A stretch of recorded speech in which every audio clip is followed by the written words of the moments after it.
வணக்கம். இன்றைக்கி நாம் பார்க்க போகிறது தக்காளி தொக்கு சப்பாத்திக்கு தொட்டுக்கிற மாதிரி.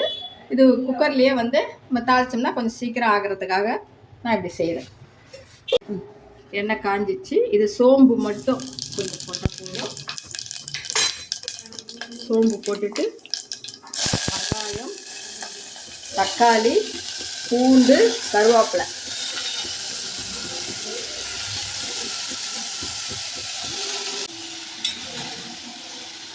அளவு உப்பு போட்டுக்கலாம். இதுக்கு பட்டை நாங்கெல்லாம் தேவையில்லை. மஞ்சள் பொடி,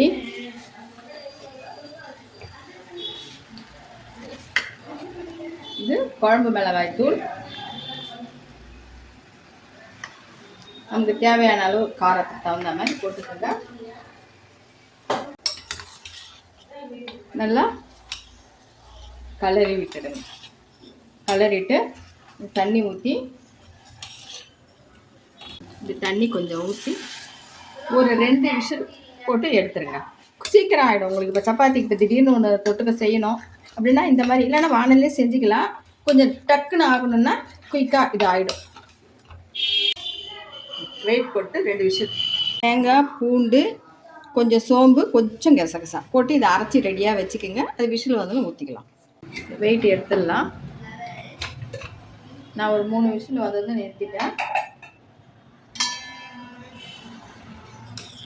இதை பாருங்கள்,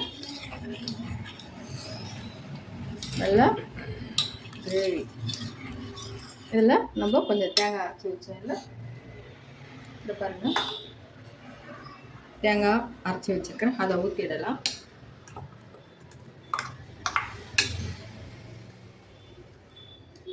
வச்சுட்டு இந்த தேங்காய் ஊற்றி கலக்கி ஒரு கொஞ்ச நேரம் கொதிச்சதும் நிறுத்திடலாம். சப்பாத்திக்கு ரொம்பவே நல்லா இருந்தது. நீங்களும் செஞ்சு பாருங்கள். தேங்க்யூ.